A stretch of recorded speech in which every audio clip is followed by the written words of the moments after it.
Well, how you doing? Nice to have you here. My name is Audra Sargelis, and this is The Secrets of Sex. If you like what I'm doing here, you know what to do. Subscribe.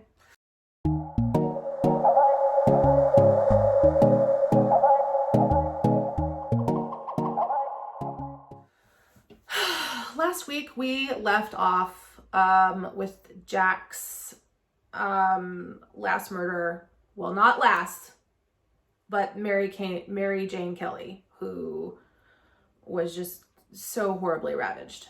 And today we're gonna go and wrap up the rest of Jack the Ripper.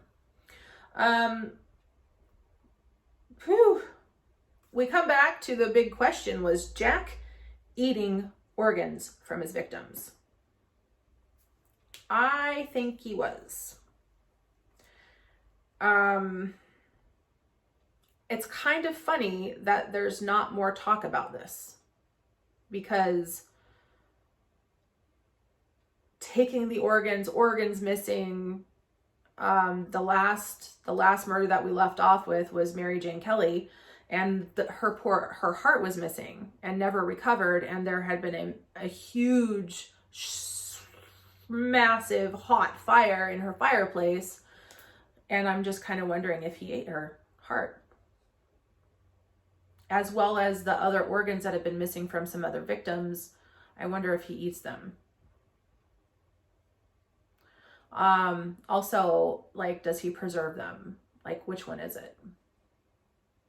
I don't know. So there are many arguments saying that Jack only had 2 victims, and that all of the rest of the victims in this entire case were all done by different perpetrators. They heard about the like 2 murders, and they wanted to emulate this person, a copycat, and that's what happened. However, there's too many officials, detectives, scholars, historians, myself included, who believe otherwise. Some people in the uppers, they just wanted this case closed, and they wanted to do whatever they could, just be like, get this shit off of my plate, you know? Like, we don't want this anymore. Too late, tough shit, here it is. I believe that they were all Jacks, every single one of them. Okay. So you have the first 2 plus the 5. That's 7, right? Well, let me tell you, there were 13 more after that. 13. That would take the total to what, 20? 20.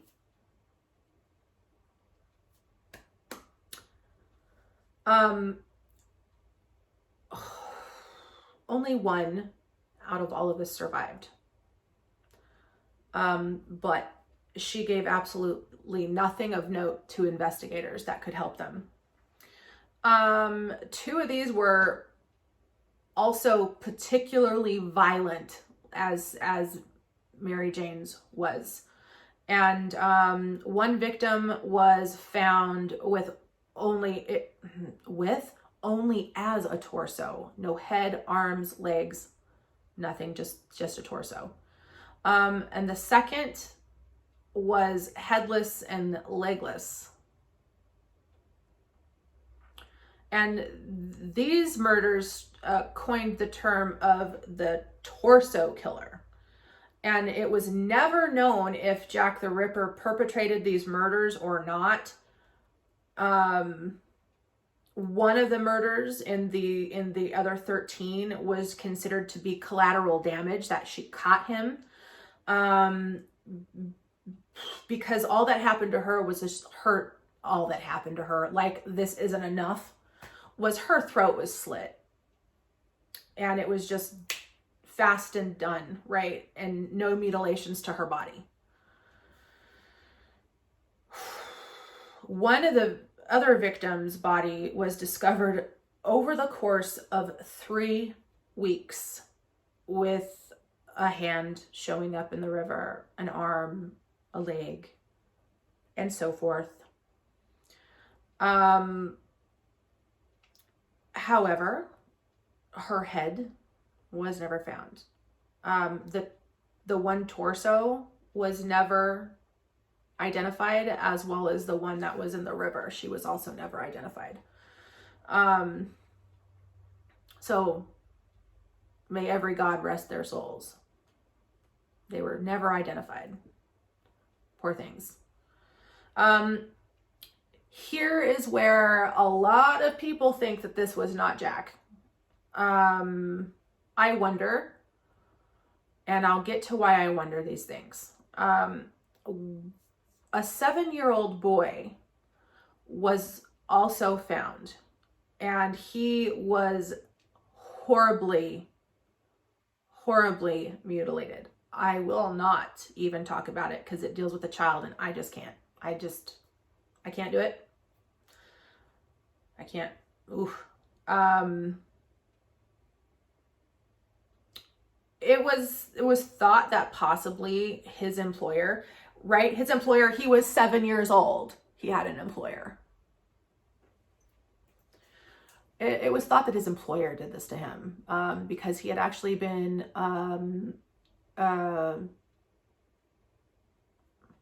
accused of murder before, but there was never any evidence against him. And in this case also, they couldn't put a finger on him to say that, yes, you did this. So again, this poor little boy, his murderer was never brought to justice. Now, was it Jack? He was mutilated in the same ways as these other women were, but we get to the point that he's a child and a boy, and the only that we know of male to be murdered in this series of events.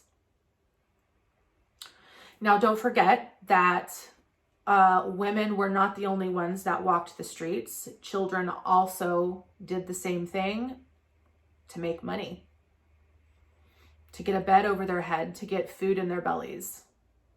And as horrible and disgusting and just sad as that is, it's a fact. It happened. And maybe Jack found the idea of a boy prostituting himself vile, and that's why this happened. Again, it's never confirmed that this was from Jack the Ripper, although I can see it being Jack. So he's considered in the list of victims that are possible for Jack the Ripper. So in Whitechapel, over 300 people were interrogated, 80 were held, but no charges were ever brought up against anybody, ever. I mean, like, they did hard interrogations, they kept people for a period of time, but they could never prove anything over anybody that they questioned or brought in. Butchers, slaughterers, surgeons, physicians, as well as cattle drovers were all suspected of these crimes, but every single lead and interview proved fruitless. One very interesting tidbit here is that none of these victims, except for our first, were sexually assaulted. But I asked this question: how the fuck do you know? How the fuck do you know that they weren't sexually assaulted? They were brutalized. They were mutilated beyond, I mean, how could you tell? No semen was ever found in the vaginal area, but again, they were so brutally fucking mutilated and savaged. How could you tell that they hadn't been sexually assaulted? Granted, I don't think he did, because I think, again, my opinions here, I think Jack had a thing for prostitutes, right? And not a good thing. I think that they disgusted him, or he just got off on the fact that these women were well, kind of helpless and down and out and below him. The consensus is also among very many people that Jack was pretty well to do, that he was well off, he was unassuming, and he was not seen as a threat, right? And that's why he got so close to all of these women to be able to murder them like this. I think that statement that nobody was sexually assaulted is like bullshit. You don't fucking know that. They were too brutalized down there for you to be able to say that. You know what I mean? Like, fucking Mary Jane Kelly, for Christ's sake. If you go and you see the pictures of her, there's nothing there. How the fuck do you know? The picture of her alone is staggering. If you, at first, if you don't know what you're looking at, you would be like, that's a fucking human being? Like, that's a human being? Yo, that's a human being. Like, you can see her arms and you can see her legs and the way that she is splayed. And it's just like, what the fuck? What the fuck? What the fuck? So again, how the fuck do you know? I'm sorry, but I don't think so. You would think with a sexual deviant that he would have possibly came in the room somewhere or on the bodies. I mean, you have to think at that point in time, there's no DNA, there's no forensics, there's none of this shit. They didn't even think about that shit back then. The only type of forensics that they did was a post-mortem. You know, like, oh, they looked at the scene, they did do some type of profiling, right? But there's no fucking way. I mean, fingerprints, hair, spit, piss, semen, they never, come on. So this is one of those where I'm just like, come on, I don't know about that. You know, so the other thing here, though, is that psychologists through the ages here have said that the insertion of the knife into his victims was his sexual satisfaction, leading to extreme sexual deviancy.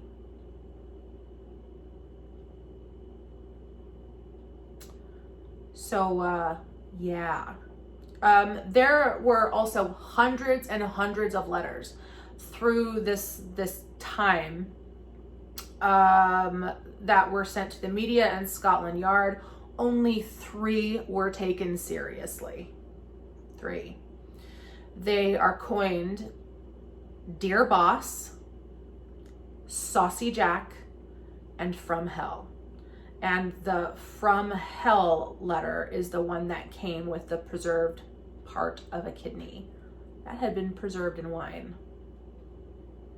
So again, that leads me back to thinking that he's eating people. I mean, or their organs anyway. So, I mean, all of these things, like, he could have been a butcher, and that's why he took the organs, because organs are a delicacy. Easily could have been a slaughterer, and that's why it took him no fucking time at all to kill any of these people. Minutes. To do this type of savagery and butchery. Literally. Like, minutes. The one that's from 5:30 to 6 a.m. That one right there just like boggles my mind alone, because it was brutal. Like, how do you do that amount of damage to a person in such little time? Are you pissed off? Is it rage? I don't know. The other reason that these 3 letters were taken more seriously, along with the fucking kidney that came with it, is that they all had the same handwriting. And so that's why they believed that it was Jack.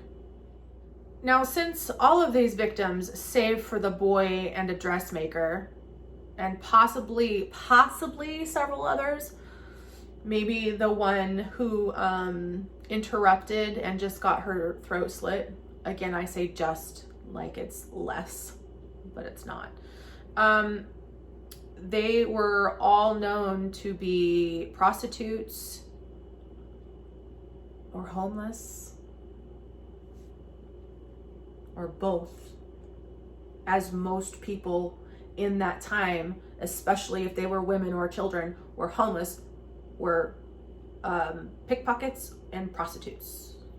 It's just like, that's what it was. There's a lot of people who argue that, oh no, they were not all prostitutes. And again, I am not cutting on them if they were, but historical facts lead to the point that it's most people in the East End who were in extreme poverty, especially women, were sleeping on the streets or walking the streets so they could find a John, make some pence, and get out of the fucking cold and get something in their stomach. So it's just like, it's a fact. I mean, does that mean that's what they did all the time and that's what they wanted to do? Not at all. Are we okay? We're together? I hope so. And that is the argument, is that not all of them were sex workers, but homeless. And most, again, most homeless women sold their bodies to get food, to cover, blah, blah, blah. All right, so there we are. So now we go to when Jack stopped killing in Whitechapel. And that was May of 1891. But guess what happens in New York City in May. January, February, March. March was his last murder in Whitechapel, I believe. Carrie Brown was found mutilated with a knife with a large tear through her groin and cuts to her legs and back, with a ovary found on the bed. And the New York Metropolitan Police saw the similarities, but dismissed that it could be Jack. You have a huge gap of, like, he's not killing anymore. And then all of a sudden, a few months, and what was the only way to get from one place to another in the 1880s? Well, goddamn, by boat. It took forever to get from England to New York. And there were no murders in that amount of time.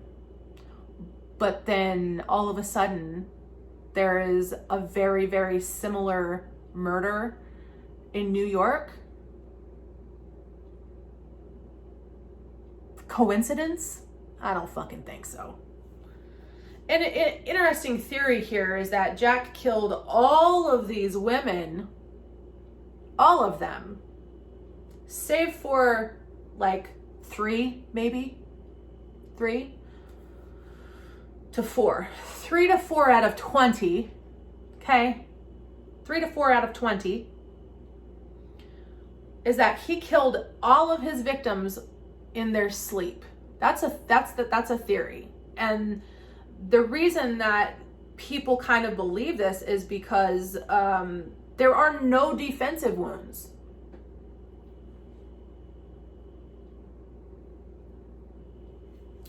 We have our very first victim who had some.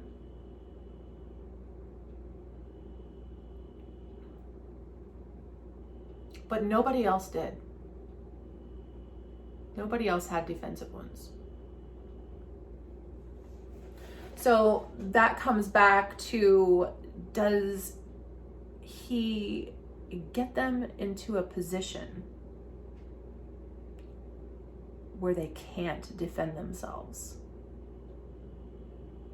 and cut their throat? Because it was always said that he cut their throat first. He didn't torture them beforehand. There's absolutely no indications of any torture before. It's just that he slit their throat and then went to work. And all of them are not from behind. So somebody's not doing this, they're literally over him and doing this. Because they were all left to right.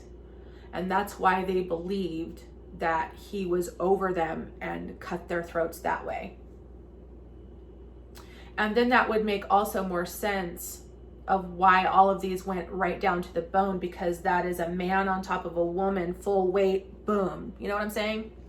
So, and because, you know, like all of these people were homeless, they were living in the hostel type common rooms, or working girls or whatever. I mean, they slept on the street all the time. So they're saying, you know, the theory here also is that he came upon them while they were sleeping, straddled their body and slit their throat and commenced. And then the other idea, for me anyway, is that he paid them for sex and got them into a spread leg position, himself in between their legs, and then he held her down, you know, like he's gonna enter her or whatever, and then slit their throat. That makes sense, right? It makes sense. So I don't know. You know, Mary Kelly was the only one found inside. She was the one found in the room. She had a 4-pence room. And they just believed that he maybe saw her, followed her, knew she was there alone, and while she was sleeping, snuck into her room and slaughtered her. So it's nuts. You know, here in the States, in New York, there are 2 murders, and the one is Carrie, and then the other one is a different woman. And they were attributed to Jack the Ripper. However, again, he was never caught and never proven. There were searches for Jack the Ripper for years. There was a search for Jack the Ripper for 3 years after Carrie Brown was murdered. And descriptions of the same man that had been seen in Whitechapel, you know, just the description of him had gotten to, they Morris coded it, you know, over and said that, you know, this is what this person looks like, blah, blah, blah. And people kept a lookout for this man all the time. And anyone who even remotely matched this description was brought in for questioning. However, again, there's no proof of anything. Nothing ever came of it. To this day, this case has never been solved. There have been many theories that revolve around this case, even a documentary on the case. There's a few people who believe that he is their relative. He probably is. But it's just fucking nuts. So, yeah. So why cover Jack the Ripper, right? Well, the reason for my covering Jack is that alone. Is he went after sex workers. And if you do your own research on this, you'll have some people saying, oh my God, not all of these women were sex workers. They weren't prostitutes. They were homeless. They were just sleeping on the street. This, that, and the other thing. Does it fucking matter? I mean, you can't prove that they were. You can't prove that they weren't. And it was confirmed by several that at least half of the victims were prostitutes. And easy victims for him. That's why we're covering Jack the Ripper. And this was in the very height of, you know, Deadwood. Deadwood's brothels are thriving and going nuts, and there's riches and all of these things. And then poor Whitechapel is in the fucking middle of slum and the endemic of high poverty.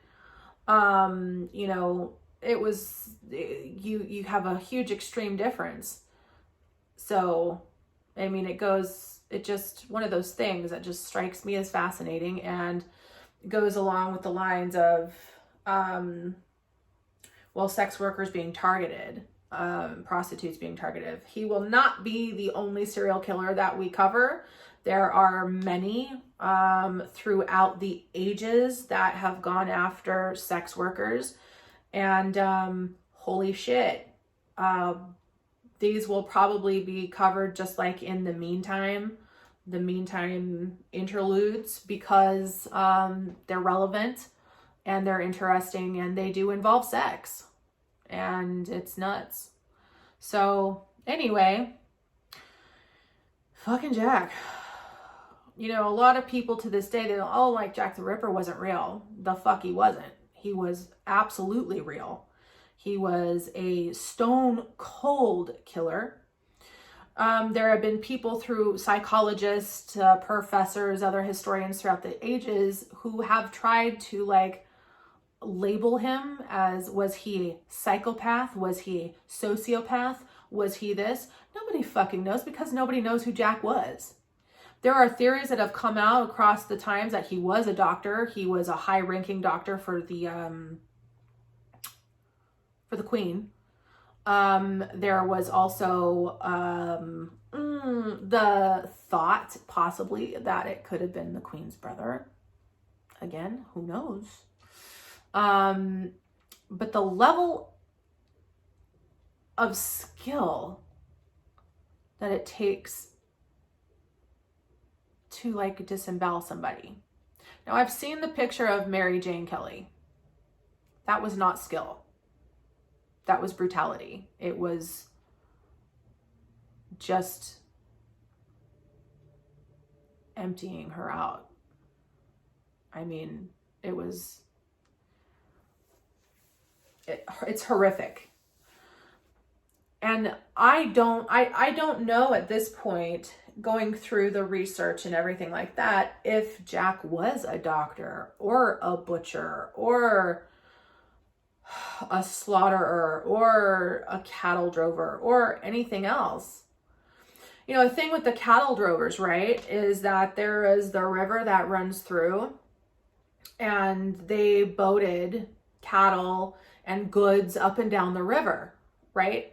And they would often come in on a Thursday and leave on a Sunday.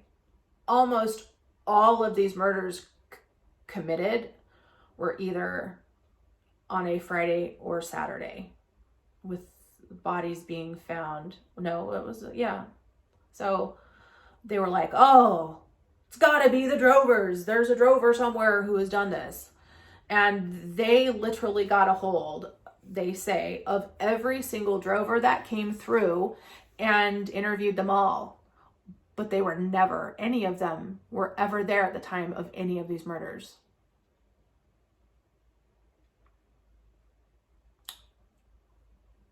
Another reason that people want to believe that this comes from a more wealthy individual is because wealthy men were considered to be gentlemen, right? And that they were not capable of doing something like this. It was only looked at as though people of lower class, lower wealth, underprivileged, poverty-stricken could commit something like this. And that when they sat back and thought about it, they're like, well, it could be, because no one would assume that a gentleman, a rich man, would do something like this. Yeah, because that's never happened before. So anyway, that's the story of Jack the Ripper, y'all. Tell me what you think. Do you think that he was eating their organs?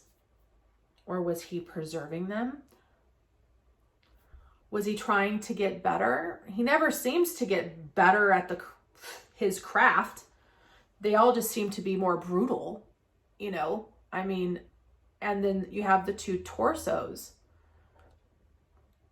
Well, yeah, the torso killings, those were attributed to Jack, but were they Jack?